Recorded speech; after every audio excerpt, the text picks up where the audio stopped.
Bem-vindos à segunda aula do curso de processamento de imagens do INPA, de visão computacional e processamento de imagens.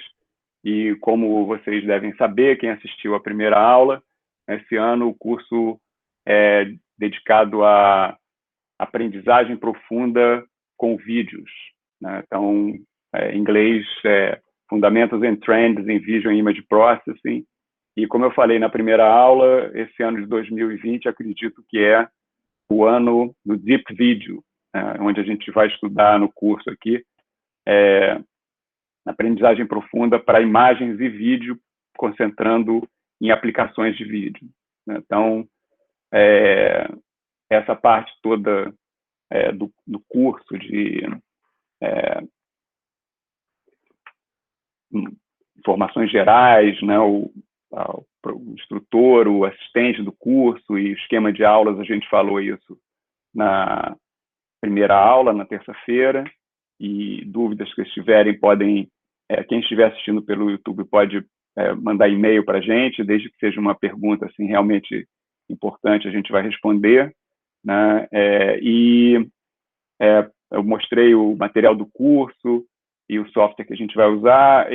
Todo começo de aula, normalmente o que eu faço é mostrar aqui na programação e falar um pouco onde é que a gente está no curso e dar uma visão geral, né, do que a gente vai discutir e depois para onde é que a gente vai, né? Então, a gente está aqui nessa primeira semana, né? Na primeira aula eu dei essa visão geral do curso, e agora hoje eu queria falar de uma coisa mais específica, que são os conceitos básicos relacionados com imagens e vídeos, e também falar de conceitos básicos de aprendizagem de máquina, isso introduzindo para, na próxima semana, a gente falar de maneira mais ampla, né, do que é machine learning, né, aprendizagem de máquina, que atualmente é todo baseado em dados, quer dizer, você aprende através de dados, e a gente vai trabalhar aqui com redes neurais, né, que aprendem a partir de serem treinadas com dados. Então, a gente vai dar uma visão geral disso e aí entrar na coisa específica, né, de imagem e a parte computacional, né? Então, com isso, eu vou agora passar para a apresentação de slides e depois a gente, no final do curso, dessa aula, a gente vai poder ter perguntas.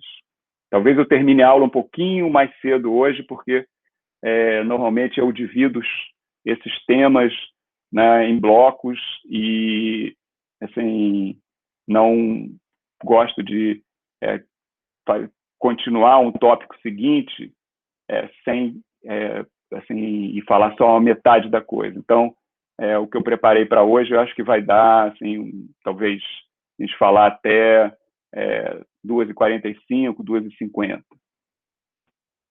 Bem, então agora eu vou passar para a apresentação de slide propriamente dita. Então, a gente vai discutir os conceitos básicos de imagens e aprendizagem profunda. Lembrando que, na verdade, essa área, na próxima semana eu vou falar isso em mais detalhe, a área de inteligência artificial é muito grande, né? Você tem várias maneiras de... essa área de inteligência artificial ela foi evoluindo, né? E começou com maneiras diferentes, né, de você modelar, né, a inteligência no computador, né? E, modernamente, a coisa mais recente é a chamada aprendizagem profunda, quer dizer, que você tem redes neurais com muitas camadas, né?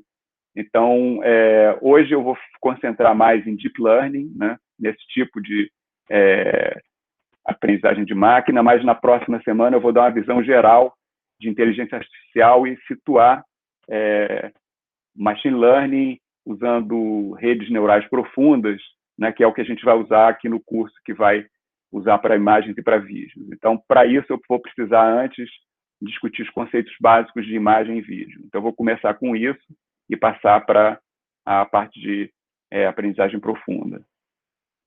Então, é isso. Quer dizer, a aula de hoje vai ser dividida em duas partes, né? A primeira parte vai ser com esses conceitos básicos, e a segunda parte vai ser usando aprendizagem profunda, e que, em princípio, a gente vai relacionar com imagem, né? Ok, então, falando dos conceitos básicos, a primeira coisa que eu queria colocar aqui é um arcabouço conceitual que foi desenvolvido aqui no INPA, no Laboratório Visgraf, por mim e pelo Jonas Gomes, né?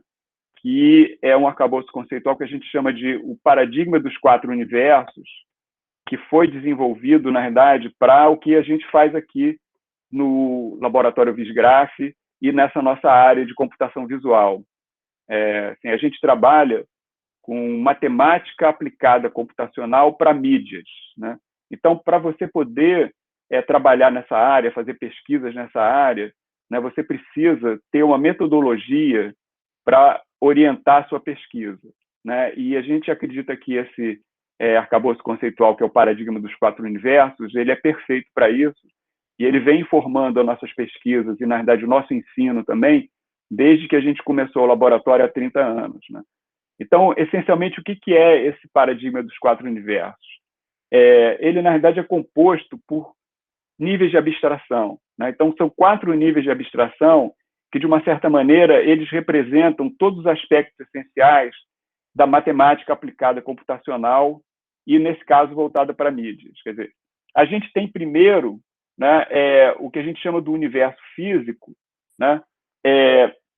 E o universo físico, ele é o que a gente quer estudar no mundo, o que a gente quer modelar do mundo. Então, a gente tem que entender o fenômeno, o que acontece, né,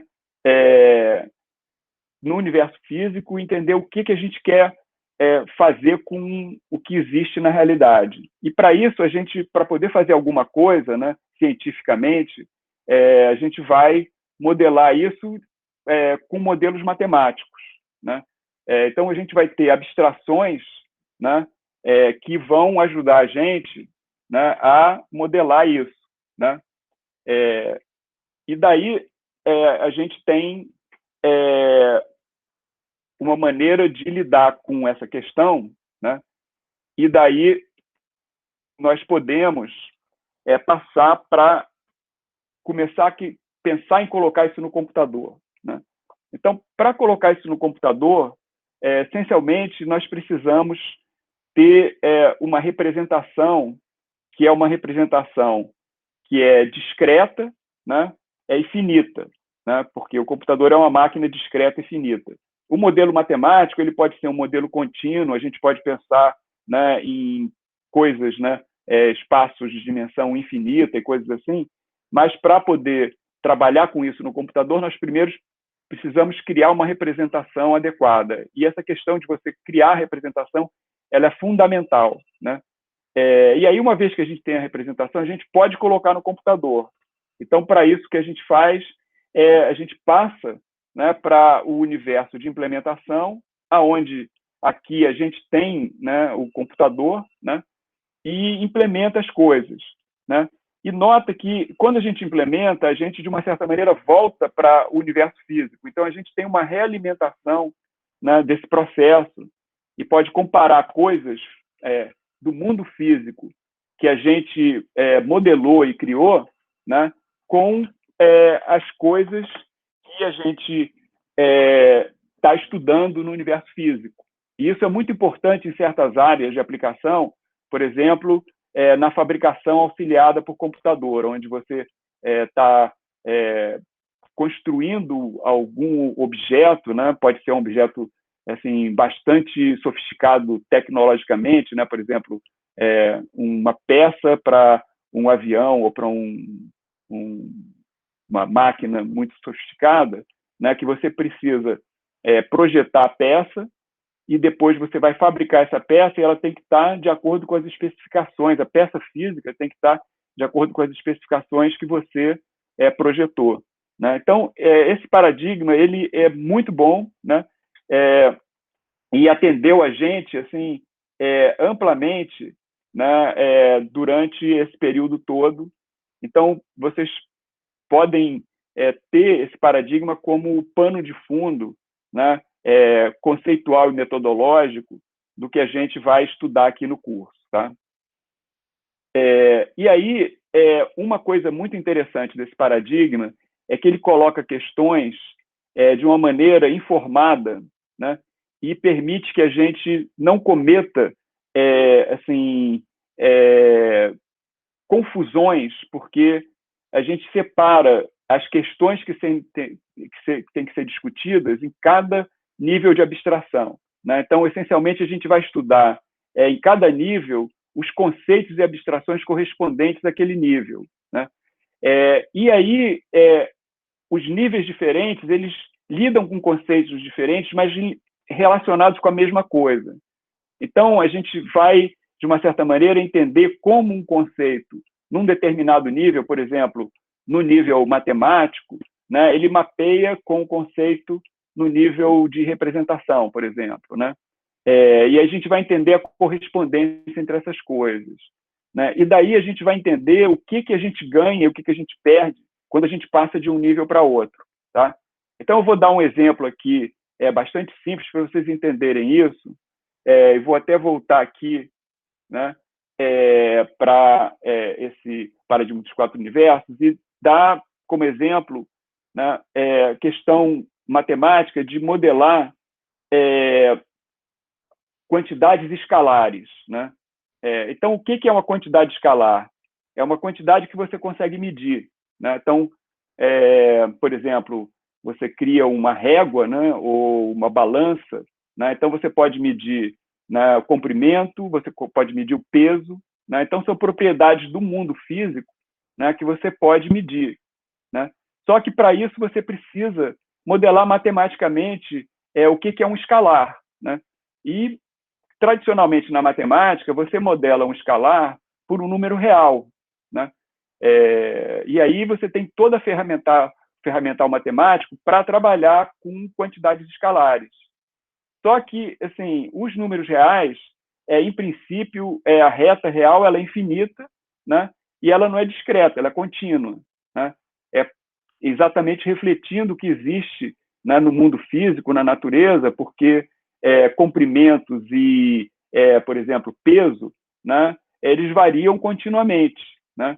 A nossa régua ela é uma coisa contínua, né? A gente põe uma marcação na régua, né, para indicar, né, certas distâncias, ou põe uma marcação na balança para indicar o peso, né, mas aquilo varia continuamente.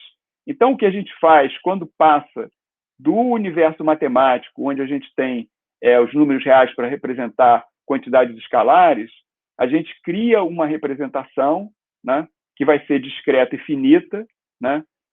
Então, por exemplo, a gente pode usar números inteiros, né, ou números fracionários, né? E aí você tem uma marcação que você pode colocar na sua régua, na sua balança, então você vai saber que aquilo é 1 metro, é meio metro, né? E, em geral, nesses dispositivos, né, você não consegue fazer uma coisa contínua, você tem que discretizar, né? E aí, para implementar isso, principalmente no computador, você tem que ter um padrão que a máquina entenda, né? Porque você tem que transformar essa representação, né, seja de número de ponto fixo, ou seja, de números inteiros, né, num padrão de bits, né? Porque o computador trabalha com quantidades binárias, né? Representação binária. E aí você tem os formatos, né, padronizados. Então, por exemplo, o formato adotado universalmente para representar números reais, né, no computador, né, é um formato para números de ponto flutuante, e o formato padronizado é da I3E, que é uma organização internacional europeia ligada ao Instituto dos Engenheiros Eletrônicos, né? E aí você tem vários padrões, né, que você usa uma precisão simples, precisão dupla, com 32 bits, 64 bits, para representar um número de pontos flutuantes. Então, aí vocês veem como a gente tem, né, uma gradação, né, de conceitos, né, que vão se especializando e se adaptando ao que a gente precisa em cada um desses níveis, né? E fica claro também essa questão que eu falei, né, como um nível é mapeado no outro e perdas que existem, né? Por exemplo, quando eu mapeio, né, um número real para uma representação, por exemplo, de ponto fixo, né, eu vou perder alguma precisão, né? Por outro lado, né, em muitos casos eu tenho essa representação e eu tenho que fazer operações que eu preciso reconstruir essa representação e pensar que eu estou trabalhando com um número de ponto flutuante ou um número real mesmo, né? Por exemplo, no computador, vocês sabem que você tem operações, né, com números de precisão arbitrária, né? Então, você define qual é a precisão que você quer trabalhar com um número que está representando um número real, né? Então, todo esse tipo de coisa é um negócio que a gente estuda em matemática e em muitas outras áreas, quer dizer, não só nessa área de matemática aplicada computacional, por exemplo, né, métodos numéricos por computador, etc., né? Então, a grande vantagem de trabalhar com esse paradigma dos 4 universos é que a gente tem esse controle e se concentra nas questões certas em cada nível e sabe o que a gente precisa fazer para trabalhar com isso, né? E aí, se a gente passa esses conceitos gerais, né, do paradigma dos 4 universos para o caso da imagem, né, aí a gente chega, né, nesse modelo aqui que eu estou mostrando. Quer dizer, no universo físico, nós temos a imagem física. O que é imagem física? Aquela imagem física é uma imagem que é produzida por algum sistema de imagens e ela existe no mundo físico. Pode ser uma fotografia, pode ser uma imagem de vídeo, né, coisas assim, né? Esse modelo essa imagem física a gente vai ter que modelar matematicamente. Então, a gente tem um modelo de imagem que a gente vai usar, né? A gente vai criar esse modelo, né? Formular o que é o modelo matematicamente e como ele reflete essa imagem física, né? E, na verdade, a gente vai ver que a gente tem várias alternativas de modelo, né, que a gente pode usar esses modelos de maneira intercambiável, dependendo do problema que a gente quer estudar, né? E aí, esses modelos, nós precisamos representá-los, né? Quer dizer, a imagem que está modelada matematicamente, a gente precisa ter uma representação para poder colocar no computador, né? Então, aí a gente vai fazer exatamente esse processo. Por exemplo, né, esse modelo a gente pode pensar que é o modelo de uma imagem que espacialmente ela é contínua, né? Eu não consigo colocar no computador uma imagem que espacialmente é contínua. Para colocar no computador, eu tenho que colocar uma imagem que seja discreta, né? Então, para colocar essa imagem discreta no computador, eu preciso assim, transformá-la, né? Criar uma representação de imagem, né? E aí tem várias maneiras também de passar esse modelo para representações diferentes, o mesmo modelo para representações diferentes. Uma vez tendo essa representação, né, a gente pode colocar no computador, criando uma estrutura de dados apropriada e algoritmos que vão implementar as operações sobre, né, a representação e sobre o modelo, né? Então, isso que a gente vai fazer aqui no curso, que a gente vai estudar aqui no curso, e a gente vai estudar para imagens e para vídeo, né? Para vídeo tem uma questão importante, que você pode pensar num vídeo que é uma imagem que varia ao longo do tempo, né? Eu vou falar um pouco mais sobre vídeo na aula de hoje, um pouquinho mais para frente, né? Mas, essencialmente, a gente tem um vídeo físico, do mesmo jeito que eu falei, né? Que pode estar representado de alguma maneira, né? Pode estar gravado numa fita de vídeo, né? Pode ser uma transmissão de televisão, etc., né? Vai ter um modelo para esse vídeo, né? Vai ter uma representação, e aqui a gente tem, mais importante, né? Continua tendo estudos de dados, mas tem formatos padronizados, algoritmos que vão ser manipulados, né?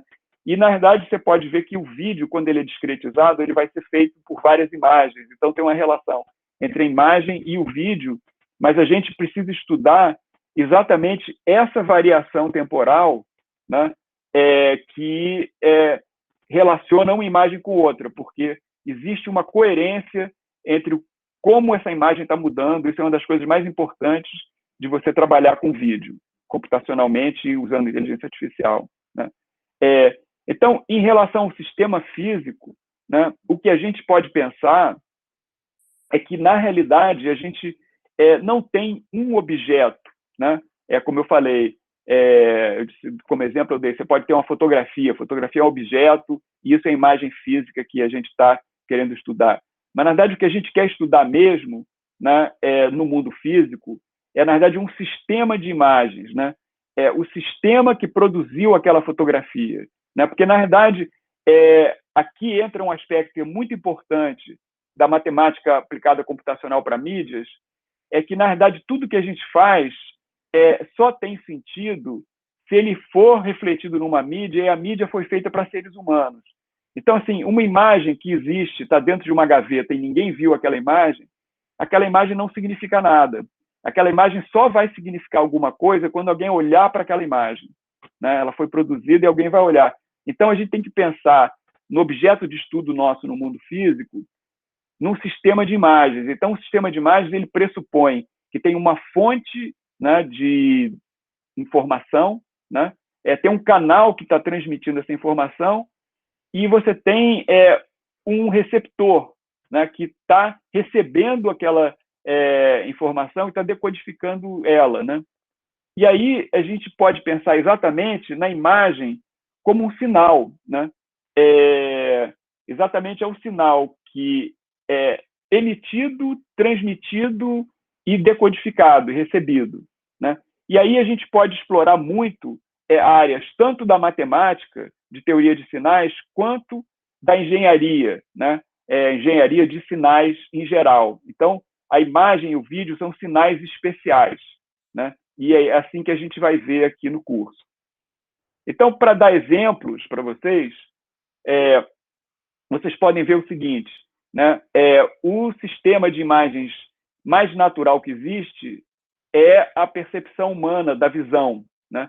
Por quê? Porque, na verdade, ele já contempla aquela coisa que eu falei, né? Ele se efetiva na hora que a pessoa está vendo, né, a imagem, né? Então, até por isso que a visão computacional é uma das áreas especiais da inteligência artificial, né? Porque exatamente esse processo cognitivo, né, de perceber uma imagem está na base da inteligência artificial, né? Então, você pode pensar, o sistema de visão humano, na verdade, ele é formado pelo mundo físico, né? As coisas que existem no mundo físico, tem energia radiante no mundo físico, e tem o sistema visual humano, os nossos olhos e todo o resto do sistema visual. Então, quando os nossos olhos recebem estímulo do mundo físico e decodificam esse estímulo, foi feita essa conexão, né, entre a fonte, que é o mundo físico, e o receptor, que é o ser humano, né? E isso é feito através do cérebro, né? E aí tem essa ligação forte com a inteligência artificial que a gente vai ver, né?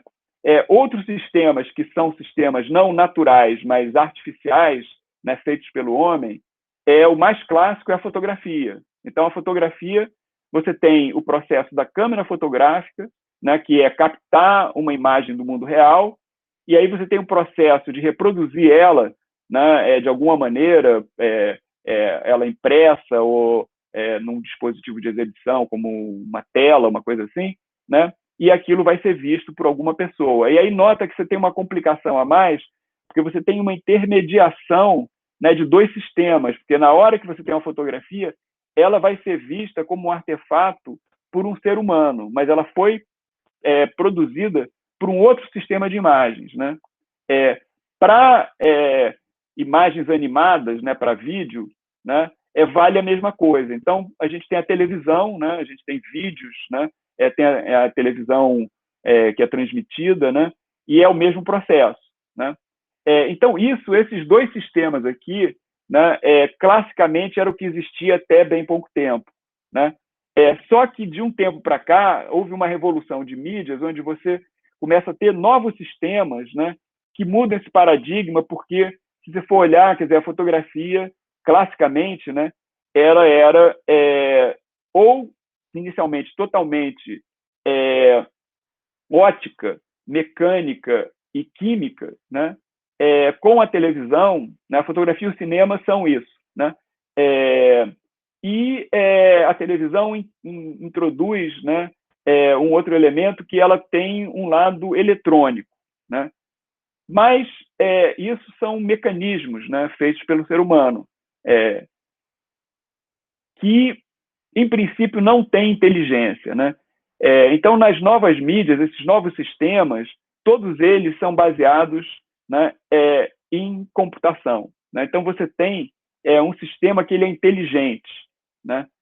E aí, isso adiciona muita coisa, que é o que a gente vai explorar aqui no curso, né? Então, de um tempo para cá, esses novos sistemas, a base deles, né, é o que a gente chama de fotografia computacional. Vou falar disso um pouco mais à frente no curso, né?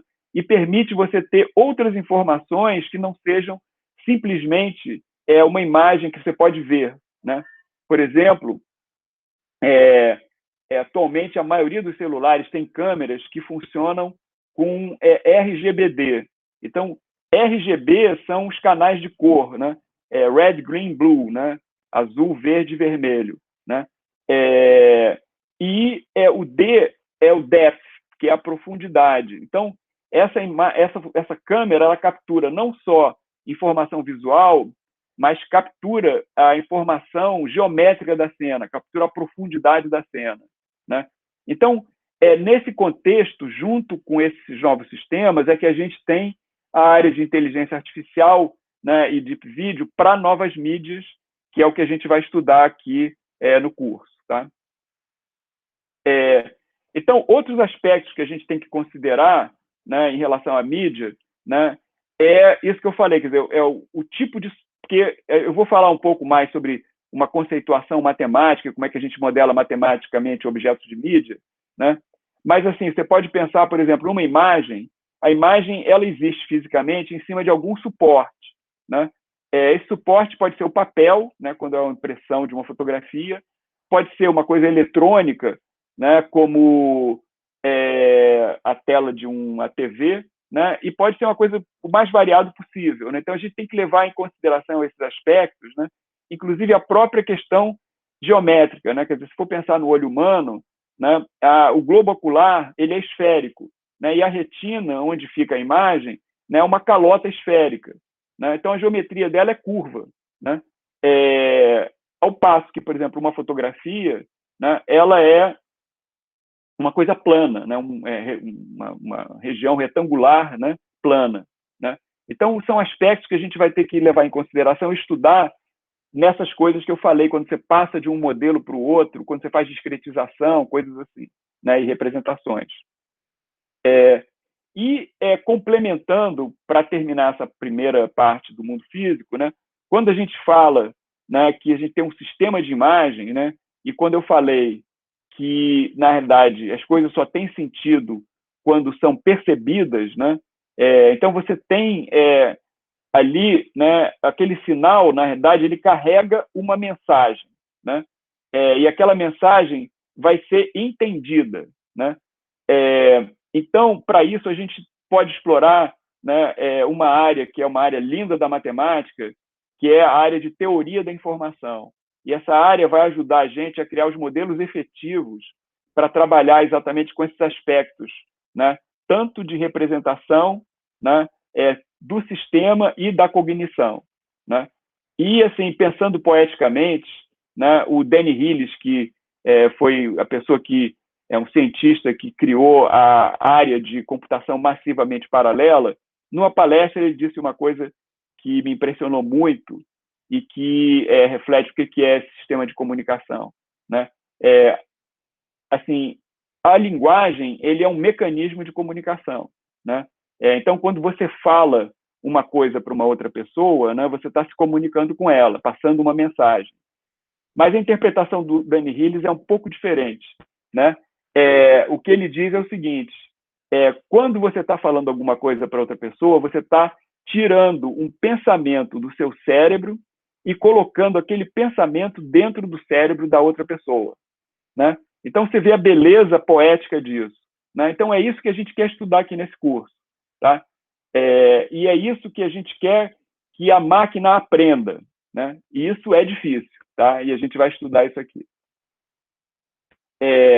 Então, agora, entrando um pouco mais nessa modelagem, né, matemática, né, eu vou falar dos modelos matemáticos, mas para informar essa modelagem matemática, a gente tem que entender também que, se a gente pega o universo de imagem, uma imagem genérica é uma coisa muito vaga.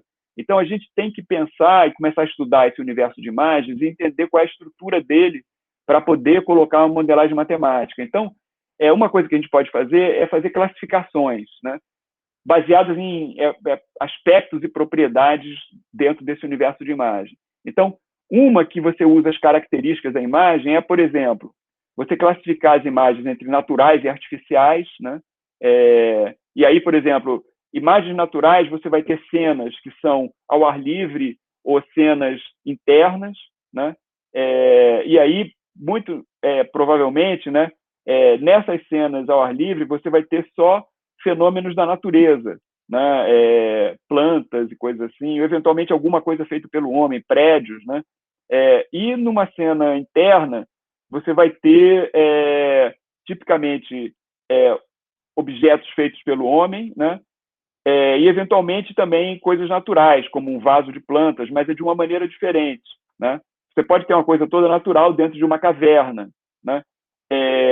Mas uma coisa que muda completamente entre uma cena externa e uma cena interna é a iluminação. A gente vai estudar iluminação aqui no curso.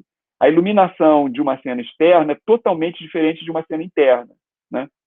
E você tem, além das imagens naturais, você tem as imagens artificiais, quer dizer, que na verdade são feitas pelo homem, né? Quer dizer, então, você vai criar um artefato, né, visual, né, por algum processo, por exemplo, pode ser pintando, desenhando, né, ou até programando o computador, né? Então, é totalmente diferente uma imagem que foi captada de uma coisa natural e uma imagem que foi gerada por um processo artificial.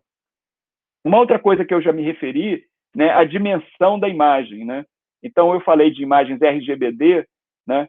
Então, aquela representação, né, a dimensão daquela imagem, ela, na verdade, tem um espaço de cor, né, que é tricromático, então tem dimensão 3, né?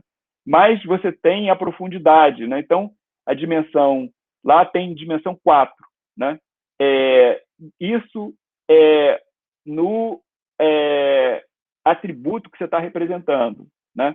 Por outro lado, se for pensar no suporte, né, você tem uma imagem simples, né? Ela é bidimensional, porque o suporte, né, tanto a retina do olho humano, como, por exemplo, uma foto, né, ela é bidimensional. Mas você pode, por exemplo, pensar numa tomografia computadorizada, né, que tem várias fatias, né, e forma um volume tridimensional. Então, aquilo é uma coisa, realmente é um objeto tridimensional.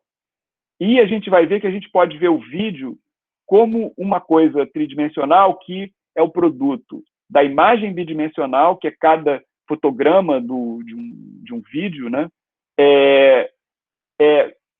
Versus o tempo, né? Ao longo do tempo. Né? Então, você tem várias imagens ao longo do tempo, e aí você pode pensar aquilo como um objeto tridimensional. Né? Então, essas coisas que a gente vai querer modelar matematicamente, né? Então, como eu falei, né, em relação ao vídeo, quer dizer, essa questão, né, da dimensão extra do tempo, ela é muito sutil, muito importante a gente prestar atenção, porque a gente pode pensar como uma dimensão extra, mas, como eu falei antes, né, não é simplesmente uma dimensão espacial, é uma dimensão privilegiada. Quer dizer, se a gente for pensar fisicamente, a gente não consegue voltar no tempo, né, nem pular para o futuro. Né? O tempo ele é inexorável, ele avança continuamente, né? E a gente não tem controle disso. Né? E entender essa dependência entre o que aconteceu antes e o que vai acontecer depois é a coisa fundamental de trabalhar com vídeo, principalmente para machine learning. Né? Mas, de todo modo, quer dizer, a gente tem uma sequência de imagens que a gente vai poder analisar essas imagens individualmente e tentar entender a relação entre as imagens, né, no tempo presente, no tempo passado e no tempo futuro. Né? O Norman McLaren, que foi um dos maiores artistas da área de cinema de animação, ele tem uma frase que eu acho perfeita e que assim, reflete isso que eu estou falando, que ele diz o seguinte, que a animação é feita pelos interstícios que estão entre os fotogramas, entre as imagens de cada fotograma. Então é isso, assim, o vídeo que a gente quer estudar não são aquelas imagens em si, a gente quer saber como elas mudaram, por que elas mudaram, né? Então isso é uma coisa que a gente vai levar em conta para os vídeos, embora a gente possa analisar as imagens individualmente sem pensar nisso, né? num instante de tempo. Então, agora chegando na parte da modelagem matemática, né, de uma imagem, de um vídeo, né, a gente vai querer ter modelos para representar, né, matematicamente esses fenômenos, né, que a gente viu. São fenômenos visuais, né, e que estão ligados com sistemas, né, de informação, né? Então, assim, o modelo mais básico, e que é o que a gente vai começar a usar primeiro, e que é o mais clássico de matemática, é o modelo determinístico, né? Então, isso a gente vai ver muito aqui ao longo do curso. Essencialmente, nesse modelo determinístico, a gente vai usar análise funcional, né, para estudar esse espaço de imagens. Então, uma imagem a gente pode pensar como uma função, né, que ela é definida num retângulo, né, e a cada ponto do retângulo ela tem uma informação, né, visual, uma cor, né?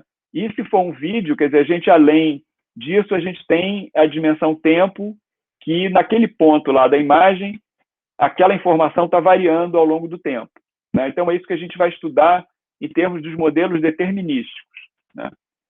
Mas esses modelos, eles são muito bons para muitas coisas, mas eles não dão conta de tudo, né? Isso aí é a matemática clássica. E a própria matemática foi evoluindo para chegar aos modelos probabilísticos, né? Então, os modelos probabilísticos, eles permitem a gente encontrar, né, não só lidar com incertezas que podem existir num processo de um sistema físico de imagem, né, mas também, por exemplo, estudar, por exemplo, uma classe de imagens, né? Então, aí, nesse caso, o que a gente vai ter, na verdade, são processos estocásticos, né, que vão representar, né, distribuições de probabilidade associadas com classes de imagens, né? E aí a gente vai usar a probabilidade estatística, que é uma coisa que é muito usada em machine learning, né, para entender, né, certo tipo de imagem do ponto de vista probabilístico, né? E aí, finalmente, como a gente está trabalhando com computação, né, a gente pode ter modelos procedurais, principalmente para essas imagens que eu falei são artificiais, né? Então, a gente pode criar um sistema de imagens que tem geradores, né, que são algoritmos, né, que vão gerar fontes de imagem que podem ser manipuladas por operadores. Isso é um negócio muito rico, principalmente artisticamente, para você criar imagens, né? Então, basicamente, você tem esses três modelos, né, determinístico, três níveis e classes de modelos, né, matemáticos, que são os modelos determinísticos, probabilísticos e procedurais, e a gente vai aqui, né, quando colocar machine learning, adicionar um outro modelo, que são modelos cognitivos, né? E, de uma certa maneira, os modelos cognitivos, eles juntam todos esses ingredientes, né? A parte determinística, probabilística, procedural, né, nos sistemas mais avançados que a gente tem hoje.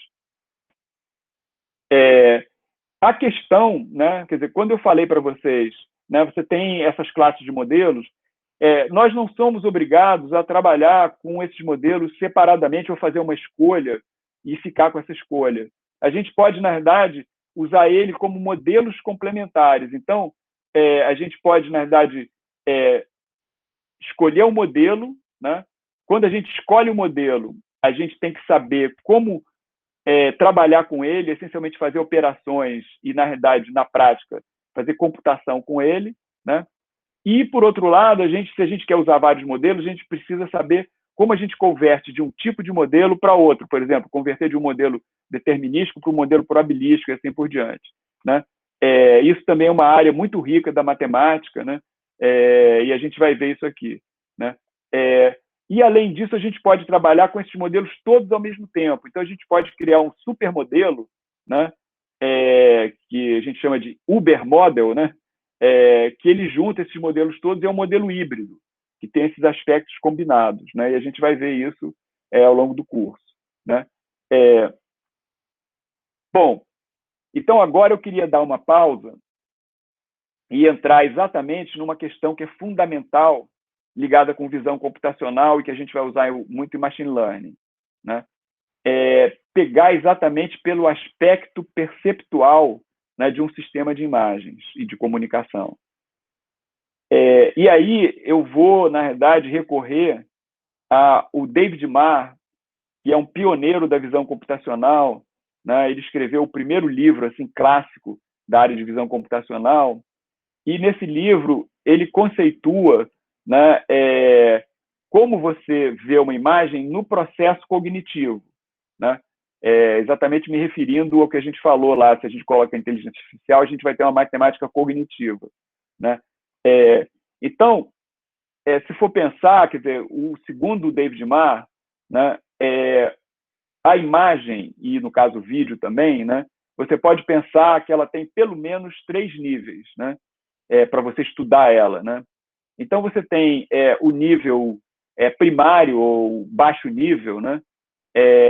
Que nesse nível você tem o dado bruto, né? O que é dado bruto? O dado bruto é o dado que está ligado à coisa física, né? É a informação que foi capturada num sensor ou a informação que está representada numa certa representação física, né? Por exemplo, a densidade, né, ótica, né, de um filme ou coisas assim, né?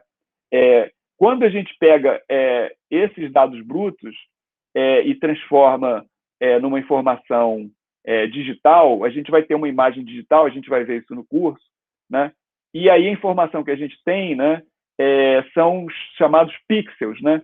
Que o pixel é uma imagem discretizada digital, e isso é um acrônimo para Picture Element, né?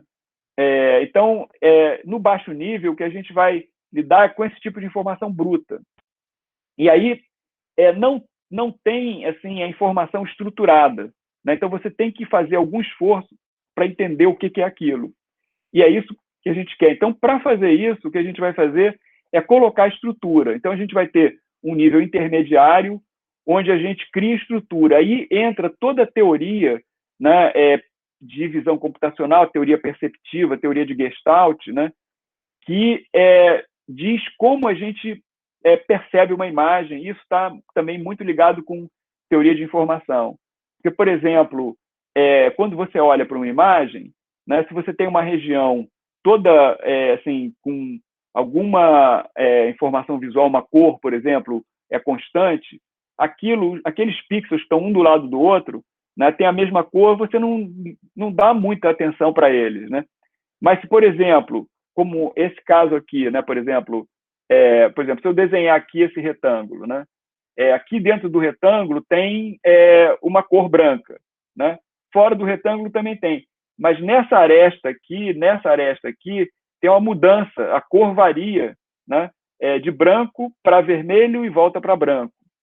Então, isso aí a gente vai perceber que é a estrutura de um objeto, né? E aí a gente vai ter que representar essa estrutura, né? Coisas mais sofisticadas, por exemplo, texturas e coisas assim, também permitem que a gente faça esse tipo de análise para criar estrutura. E aí, uma vez que a gente tem isso, a gente vai para um nível alto nível, né? Que é exatamente o nível cognitivo, que a gente vai entender, né, esses objetos que a gente estruturou como coisas que a gente sabe o que são, né? Então, primeiro a gente tem regiões lá da imagem associadas com essas propriedades e a gente entende que aquela região está representando algum objeto, né, que a gente entende o que é, conhece as propriedades dele, né? Então, para você passar de um nível para o outro, você vai fazer, na realidade, operações, né, que permitem você fazer isso. Então, quando você passa do baixo nível para o nível intermediário, você está procurando características na imagem, ou em inglês features, né? E aí, no caso de você querer analisar arestas, você vai fazer extração de arestas. No caso de você querer usar textura, você vai fazer análise de textura, né? E quando você vai pegar essas estruturas que você calculou nesse nível intermediário e transformar, né, no alto nível para fazer um processo cognitivo, o que você vai fazer é uma segmentação, quer dizer, você vai separar, né, a informação que está na imagem, essas estruturas, em grupos, né? Então, por exemplo, você pode ter a figura que está na frente de uma imagem e o fundo, né? Isso é um tipo de segmentação muito comum, que é chamado de figura e fundo, está ligada com Gestalt, né? E para outros tipos de coisas, você vai fazer outros tipos de segmentação, e no fundo, a operação que você faz aí é reconhecer padrões para identificar esses padrões com padrões conhecidos, de coisas conhecidas, né? Então, a gente vai usar isso muito, principalmente para a parte de visão computacional e machine learning, tá? E agora, assim, para completar isso que a gente falou, eu queria exatamente começar a discutir como você passa desse universo matemático para o universo de representação e de implementação. E aí, para isso, a gente aqui no INPA também, no Laboratório Visgraph, a gente definiu esse conceito, né, de objeto gráfico ou objeto de mídia, né?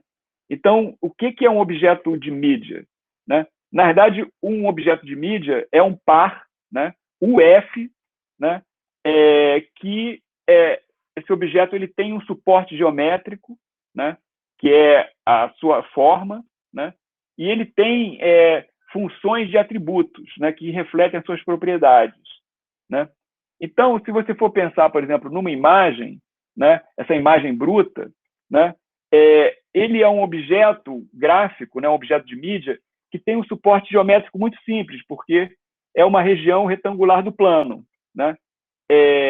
Mas, por outro lado, ele tem uma função de atributos muito complexas, porque cada ponto da imagem, a gente vai ter aqui uma função, né, f, por exemplo, de xy aqui, imaginando que isso aqui, né, tem um coordenada xy aqui, né?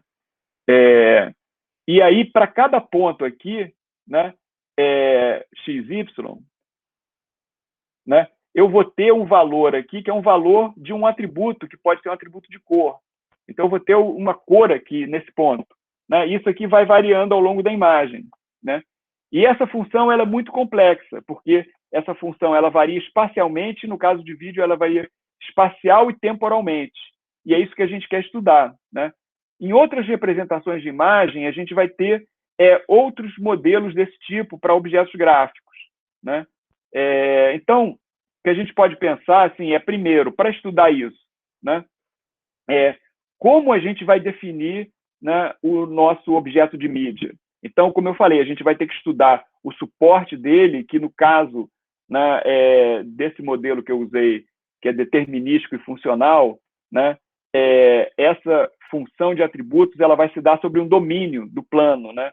E o domínio é aquele subconjunto do plano, que é aquele retângulo, né? Aí a gente vai ter um modelo matemático, que é uma função que vai atribuir um valor àquele ponto, né? Mas esse valor que a gente vai atribuir, na verdade, ele está num espaço, num contradomínio, que é um espaço de atributos, que pode ser cor, vários tipos de representação de cor, etc. Então, a gente tem que responder essas questões para poder trabalhar com as imagens, né? E aí, a gente, se quiser sofisticar mais ainda, né, esse conceito, né, porque o objeto de mídia ele dá o conceito que a gente pode usar de maneira geral para estudar e colocar modelos matemáticos diferentes, né, no nosso processo, né, de pesquisa e de desenvolvimento, né? Mas se a gente quiser potencializar isso, a gente precisa, na verdade, colocar um outro elemento, que são os operadores que vão atuar sobre esses objetos gráficos, objetos de mídia. E aí, com isso, a gente vai definir espaços de objetos de mídia ou de objetos gráficos, né? Então, a gente não está pensando num objeto só, né? A gente está pensando num espaço de objetos, né? E aí entra muito o que eu falei, por exemplo, de modelos probabilísticos. Você tem uma classe de imagens, né, que é definida probabilisticamente segundo certas características, né? E aí, então, a gente define nesses espaços de objetos gráficos operadores sobre objetos gráficos, né? Então, o que um operador sobre objeto gráfico vai fazer? Ele, na verdade, vai mapear um objeto gráfico num outro, vai transformar um objeto gráfico num outro objeto gráfico. Isso é muito poderoso porque, se a gente for pensar naquela visão, né, do David Marr, né, que você tem o nível, né, de imagem bruta, né, você tem o nível de imagem intermediária e você tem o nível de imagem alta, né, você pode pensar em operadores que vão atuar transformando imagens dentro de um nível, né? Então, por exemplo, transforma uma imagem de pixels numa outra imagem de pixels, né? Mas você pode pensar em operadores que vão mapear imagens de um nível para o outro, né? Então, criar estrutura, né? Então, esses operadores, na verdade, é o que a gente vai querer entender bem e implementar para poder trabalhar com imagens e vídeos, né? E isso aí vai criar realmente uma cadeia completa, né, do que a gente vai fazer nesse nosso estudo, né? Então, você pode pensar assim, né, que a gente tem espaços de mídia e operadores em espaços de mídia, né, e está trabalhando com objetos de mídia. Então, você tem tipos de operadores, né, por exemplo, que são aqueles que trabalham intranível, né? Então, operadores que trabalham só mapeando uma imagem bruta numa imagem bruta, né? E aí você tem operadores que transformam imagens de um nível, né, num outro nível. Então, por exemplo, um operador que pega uma imagem bruta e transforma numa imagem estruturada, a gente diz que é um operador de análise, né? Ele está analisando a imagem e criando estrutura. Por outro lado, se a gente tem algum tipo de estrutura e quer criar uma imagem bruta, você vai ter um operador de síntese, que ele vai gerar aquela imagem bruta a partir daquela representação de mais alto nível, né? E, obviamente, isso aqui que eu mostrei pode escalar, quer dizer, eu vou ter outros espaços aqui para frente, né, seguindo toda aquela hierarquia que o David Marr colocou, né? Então, aqui eu botei só o nível baixo e o nível intermediário, mas eu posso ter outros níveis aqui para frente, né? Então, esse é o panorama geral do que a gente vai fazer, né? Então, agora eu queria entrar numa questão, que é a questão que está por trás do que eu chamei de fotografia computacional, né? Que foi exatamente assim, o momento de mudança, né? Ou o turning point, né? Onde você começou a ver essa questão de imagens, né? Baseadas, né, numa coisa computacional e inteligente, né? E aí você tem esse conceito que é coleção de imagens, né? Aonde você, na verdade, não está pensando numa imagem individual, nem está pensando num vídeo, mas você está pensando em grupos de imagens, múltiplas imagens, né? E aí eu vou falar mais sobre coleções de imagem em uma aula mais para frente, em detalhes, mas, essencialmente, quando você tem múltiplas imagens, você pode dizer que você tem uma coleção, e essa coleção são imagens que têm coisas em comum, né? E aí você tem operações que você precisa fazer para trabalhar com essas coleções de imagens, para construir e trabalhar com elas. Então, por exemplo, você vai precisar de coisas que eu já discuti antes, né, de operações que mudam de nível. Por exemplo, você tem que fazer registro de imagens brutas, por exemplo, você vai ter que fazer segmentação dessas imagens, você vai ter que estimar algum modelo, né, para poder trabalhar com aquele conjunto de imagens. Você vai precisar fazer fusão de imagens, se você quer fazer algum tipo de coisa de síntese, né? Então, isso é um conceito muito poderoso que a gente vai usar também, até porque, né, em machine learning a gente vai lidar com múltiplas imagens e, assim, poder fazer isso com os dados é a chave, né? Então, nesse contexto, né, eu queria colocar assim o que a gente ganha em trabalhar com essa questão de coleções de imagem. Porque, de uma certa maneira, o que a gente vai ter como modelo por trás aí é um modelo que é probabilístico, porque a gente quer caracterizar essa coleção de imagens segundo suas propriedades comuns, mas que pode estar refletindo dados concretos, né, coisas que a gente está analisando, né, de dados que vêm de sensores e tal, né? Então, quando a gente faz isso, né, a gente coleta, né, uma coleção de imagens, né? A gente vai fazer registro e segmentação dessa coleção de imagens. Quando a gente faz isso, a gente tem dados que são compatíveis, né? E que, em cima desses dados compatíveis, a gente pode analisar para estimar o modelo, né? Por exemplo, probabilisticamente. Uma vez que a gente tem esse modelo, né? Aí a gente pode usar esse modelo para fazer fusão de imagens, para fazer ressíntese, uma série de coisas. E é um pouco isso que a gente vai fazer usando o machine learning, tá?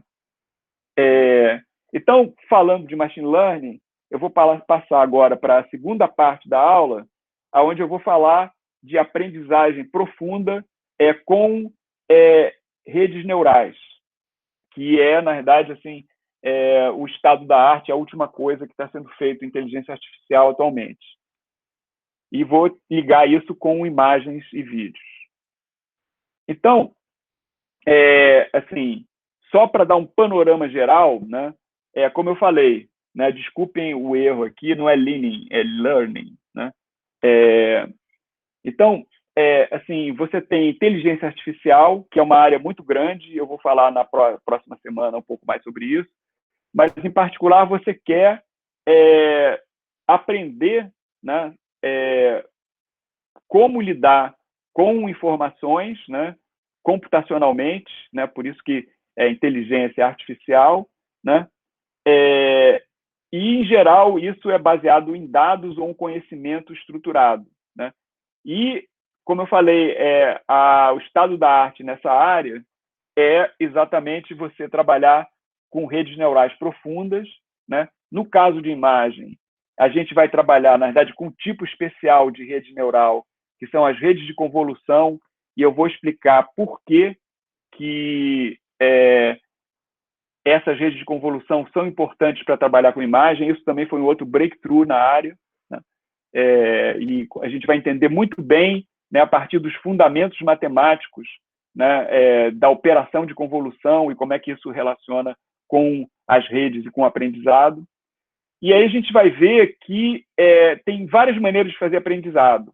Aqui no curso a gente vai concentrar em duas maneiras, que é o aprendizado supervisionado e o aprendizado não supervisionado. Eu gosto de falar sobre isso assim, pensando numa criança, né, que nasceu, está olhando o mundo em volta, tem a sua família, a sua mãe, e ela vai aprendendo as coisas aos poucos. Então, essa criança tem duas maneiras dela aprender, principalmente, né? Uma é assim, a mãe vai ensinando para ela coisas, né? Então, por exemplo, se a criança vai começar a aprender a falar, né? A mãe fala uma coisa, ela repete, né? Se ela está começando a entender o mundo, a mãe mostra, né, um objeto, um gato, uma coisa assim, e diz, isso aqui é um gato. Então, ela vai aprendendo aquela coisa. Então, isso é um aprendizado supervisionado, porque a mãe está ensinando as coisas para a criança e nota que isso aí implica num treinamento, porque da primeira vez pode ser que a criança não entendeu bem que aquele objeto era um gato, né? Depois ela vai ver o gato de novo, vai ficar curiosa, aí vai lembrar que era um gato. Então, assim, tem um processo repetitivo, né, que ela vai ter que ser treinada para aprender aquelas coisas. Por outro lado, tem o aprendizado não supervisionado, né, que a criança está vendo o mundo, está vendo os dados, e aí ela vai começar a inferir coisas. Por exemplo, imagina que você tem uma casa que a família tem 5 cachorros, né? Aí ela vai olhar e dizer, mas esses cachorros são todos parecidos, então isso deve ser tudo a mesma coisa, né? Ainda não sei o nome deles, mas assim, é a mesma coisa. Aí, em determinado momento, ela vai entender que todos eles são animais, né? Do tipo, entre aspas, cachorro, né? Mas, eventualmente, cada um tem o seu nome, né, que individualiza eles. Então, isso é um aprendizado não supervisionado, né? E a gente vai estudar, na verdade, essas duas maneiras de fazer inteligência artificial, né, e aprendizado com redes profundas, né? Os dois precisam de dados, mas tem uma diferença muito grande em como você aprende, né? Como é que é o processo de aprendizagem, né? Bom, então agora eu queria exatamente passar para as redes neurais profundas, né? E no caso de redes neurais profundas para a imagem, né? Em geral até isso vale, mas para a imagem mais especificamente, né? Quer dizer, você pode pensar o seguinte: as redes neurais profundas elas são baseadas naquilo que a gente conhece sobre o cérebro, né? Não é que a gente está tentando recriar o cérebro humano no computador ou matematicamente. É a gente inspirado em como a gente sabe que funciona o cérebro, né? A gente tenta usar essa estrutura para criar uma estrutura equivalente no computador, né? Então, aqui, na verdade, a gente está vendo uma rede neural profunda, que a gente vai voltar a falar sobre isso, né? Em muito mais detalhe, para imagens, né? E aí, essa rede, você pode imaginar assim, né? Eu tenho aqui, né, a imagem de um gato, né? Essa imagem de um gato, ela vai entrar aqui na rede, e nota que eu tenho vários operadores aqui, ó, que esses operadores estão mapeando informações de um nível para o outro. Então, um pouco aquele processo que eu falei do David Marr, quer dizer, a gente tem aqui intermediariamente, né, representações em espaços de objetos de mídia diferentes, né, que aqui é o baixo nível, aqui é o alto nível. E nesse alto nível a gente reconheceu, treinou essa rede para reconhecer que essa é a imagem de um gato, né? E isso reflete o funcionamento do cérebro humano de que maneira? Quer dizer, porque a gente sabe que cada região, no caso da visão, por exemplo, né, cada região do cérebro ela tem certo tipo de neurônio, né, que processa os estímulos do sistema nervoso humano, do sistema de entrada de dados do ser humano, né, no caso a visão, o olfato, a audição, etc. Né? Então a gente pode pensar que você tem que corresponde a um nível aqui dessa rede, né? E você tem a passagem de um nível para o outro, são esses operadores aqui, né? Então é isso que a gente vai estudar, né? E entrando em mais detalhes, como é que a gente mapeia, né? E cria um modelo matemático disso, né? Então o que você pode imaginar é o seguinte, que essa rede, né? Quer dizer, aí a gente tem que ver aqui o que tem aqui e o que os operadores fazem, tá ok? Então, o que você tem, na realidade, é o elemento básico de uma rede neural é o que a gente chama de neurônio ou perceptron, né, nesse caso da percepção. E, essencialmente, o que é isso? Quer dizer, esse perceptron ele é um elementozinho da rede, né, que matematicamente a gente representa como uma função não linear, tá? Então, essa função que ela faz, ela tem uma parte linear que pega a entrada aqui, faz uma combinação linear dessa entrada, mas aí tem uma função de ativação que é uma função não linear.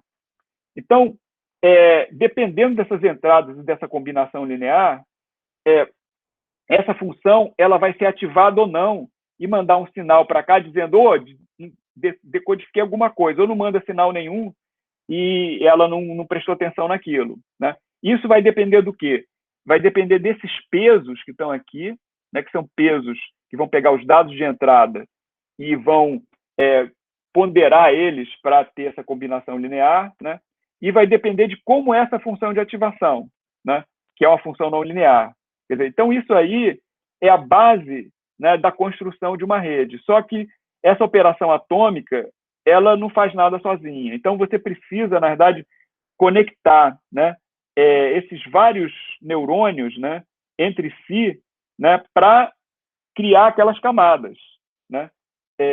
Então, essencialmente, dando uma visão geral assim muito rápida do que é a rede neural, quer dizer, a gente tem aqui, né, em cada nível desses, né, essencialmente, você pode pensar que aqui são informações que estão entrando para esse nível e na hora que você faz aquela operação, você vai ter uma maneira de guardar aqueles pesos, né? Esses pesos, você vai aprender eles, né, no processamento, né, e no aprendizado. Quer dizer, então, você vai ter uma fase de aprendizado que você vai treinar a rede para calcular esses pesos aqui, né?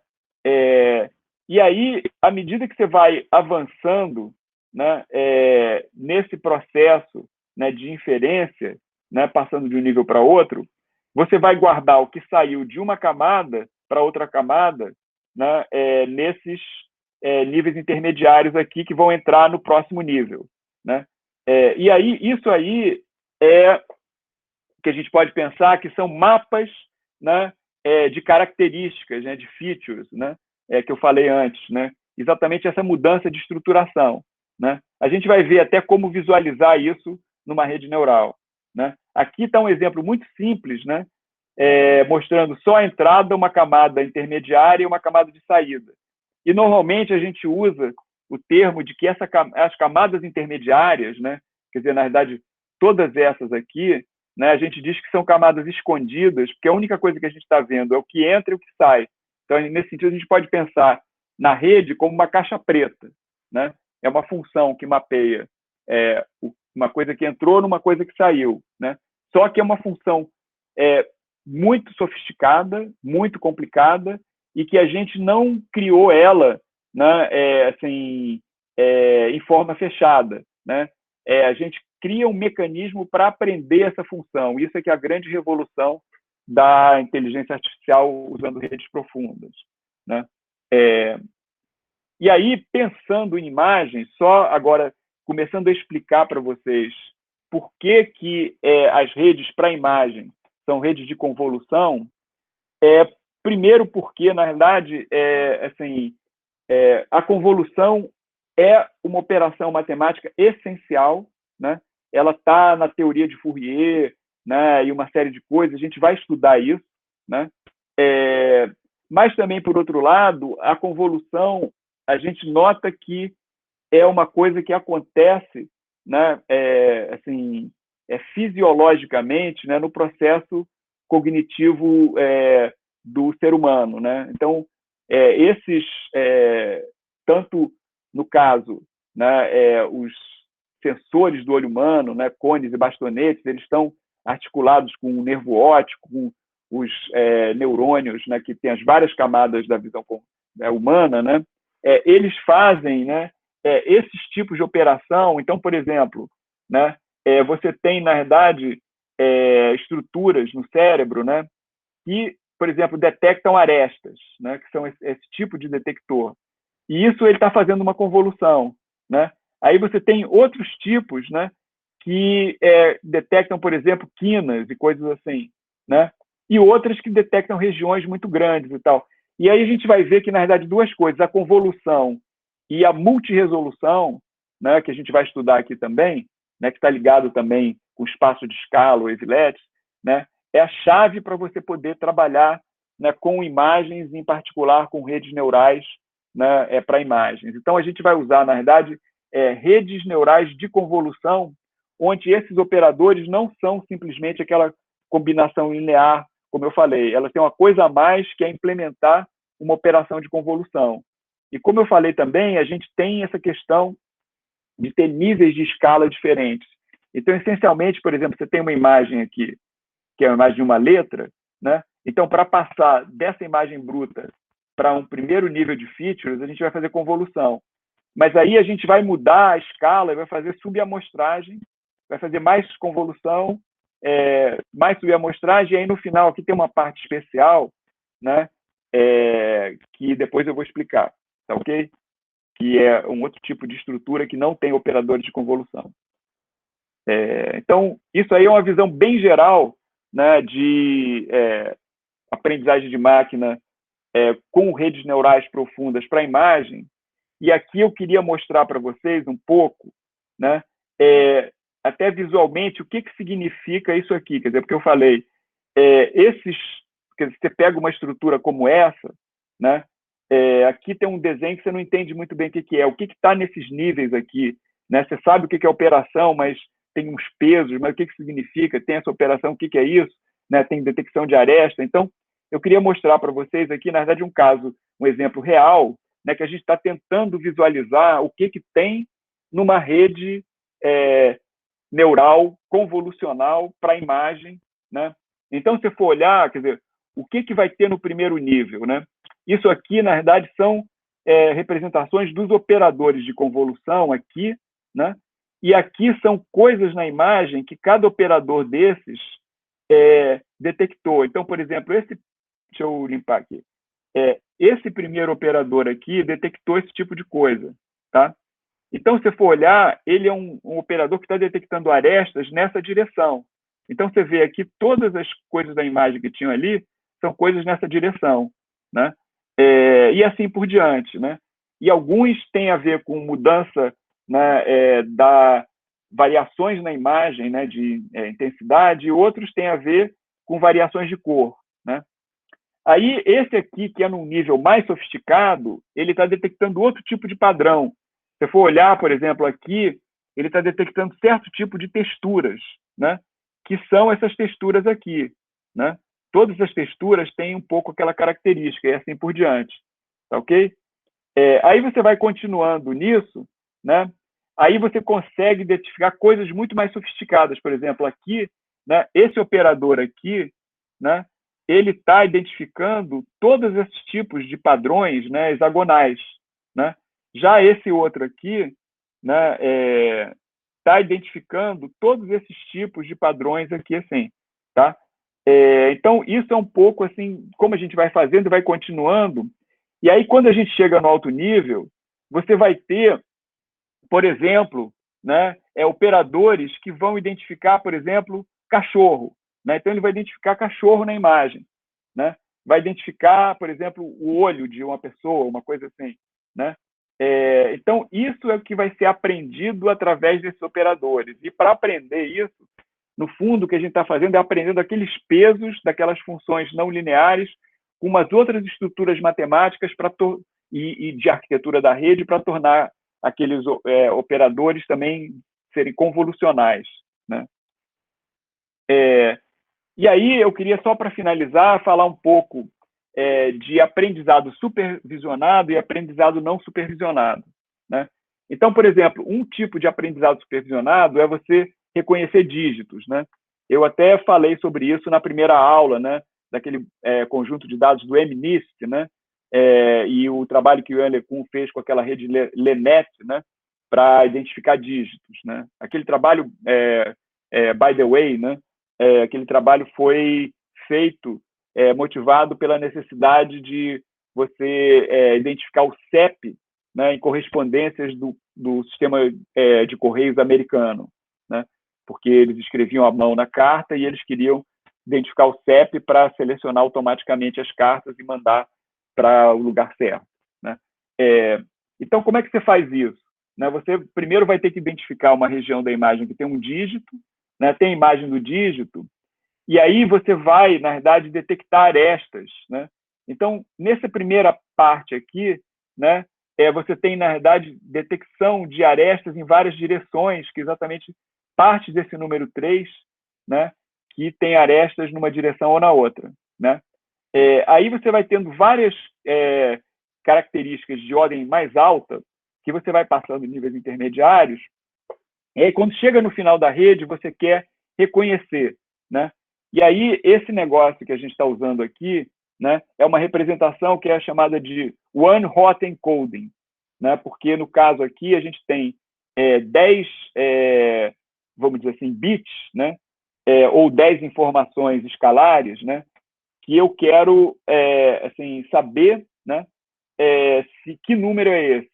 Então, se eu tenho certeza que esse é o número 3, eu vou botar 1 aqui e 0 em todas as outras posições, né? Então, assim, isso é como se fosse um código, né, do número 3.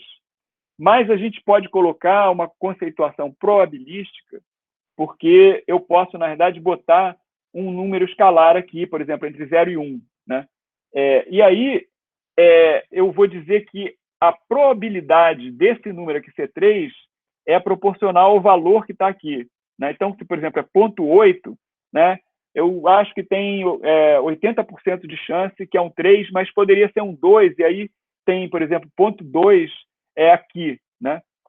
Então, é isso que a gente vai fazer quando faz aprendizado supervisionado. E, para isso, a gente vai ter que treinar para descobrir esses operadores, para fazer essas operações, e vai precisar de um conjunto de dados para poder fazer isso, porque, obviamente, por exemplo, a gente tem esse 3, mas se eu desenhar um outro 3 aqui, é diferente desse. Eu quero reconhecer que todo 3, né, independente de eu desenhei ou outra pessoa desenhou, tem que dar o mesmo valor aqui. E para isso a gente vai precisar dos dados, tá ok? E aí, finalmente, né, você tem um aprendizado não supervisionado. E aí eu vou falar bem rapidamente aqui, porque senão ia gastar muito tempo, mas a gente vai voltar a isso durante o curso, né? O que você pode imaginar que a gente está fazendo no aprendizado não supervisionado é o seguinte, aprendendo uma distribuição de probabilidade, né, usando probabilidade estatística, né? Então, você tem o seu conjunto de dados, e aí você tem vários dados, por exemplo, a posição dessas coisas aqui ao longo da reta, né?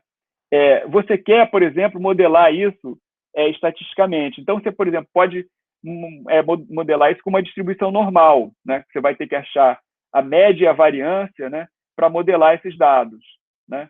Então, isso, assim, você está tentando descobrir, né, uma estrutura escondida nos dados que está subjacente ali, né, e que você vai entender probabilisticamente usando estatística para fazer inferência dessa distribuição, né? Bom, é isso. Então, como eu falei, eu estava planejando terminar uns 15 minutos antes, né? E aí, agora, eu vou terminar a aula só falando, né, que a gente, na próxima semana, a gente vai entrar exatamente em tudo que a gente falou nessa última parte aqui de aprendizagem de máquina e deep learning, né? Mas com muito mais detalhe e focado, né, o que é aprender a partir dos dados, ok? Bom, então com isso eu agradeço a participação de todos, me despeço aqui, espero que vocês tenham um bom fim de semana e nos vemos, né, na próxima aula, na terça-feira, às 13h30. Obrigado.